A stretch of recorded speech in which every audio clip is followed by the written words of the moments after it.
કોઈ ખરીદદાર સાથે વાતચીત કરતી વખતે એમની રુચિ અને ભવિષ્યની સંભાવનાઓને પ્રાથમિકતા આપો. એમની માંગને સમજો અને યોગ્ય કિંમત ઓફર કરો. તમે આ નાની નાની વાતોને ધ્યાનમાં રાખી શકો છો. પહેલા સમજી લો કે તમારા ઉત્પાદનમાં ખરીદદારોને કેટલો રસ છે. પછી એમની જરૂરિયાતો અને પસંદગી પ્રમાણે એમની સામે તમારા ઉત્પાદન મૂકો. એ સમજાવો કે તમારા ઉત્પાદન લાંબા સમય માટે એમની જરૂરિયાતો કેવી રીતે પૂરી કરી શકે અને ભવિષ્યમાં કેવી રીતે એમના કારોબારના વિકાસમાં મદદ કરી શકે છે. બજારમાં પોતાના ઉત્પાદનની માંગ અને પુરવઠાને સમજો.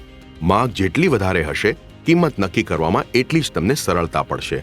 ખરીદદારોને લલચાવવા માટે યોગ્ય છૂટ કે ડિસ્કાઉન્ટ પર વિચાર કરો અને સોદો નક્કી કરી લો. એ બતાવો કે તમારા ઉત્પાદન ખરીદનારના કારોબાર માટે કેવી રીતે ફાયદાકારક હોઈ શકે છે. તમારી કંપની માટે યોગ્ય અને ફાયદાકારક સોદો સુનિશ્ચિત કરતી વખતે ફ્લેક્સિબલ રહો. કોઈ પણ કામનો સક્સેસ મંત્ર હોય છે અસરકારક કોમ્યુનિકેશન. એટલે ખરીદદારની જરૂરિયાતો, એમની ચિંતાઓ બધું ધ્યાનથી સાંભળો અને નિરાકરણ કરો. આ વાતોને ધ્યાનમાં રાખો. વાતચીતમાં બંને પક્ષોનું ધ્યાન રાખો અને સફળ સમજૂતી માટે ખરીદદાર સાથે સારા સંબંધ બનાવો.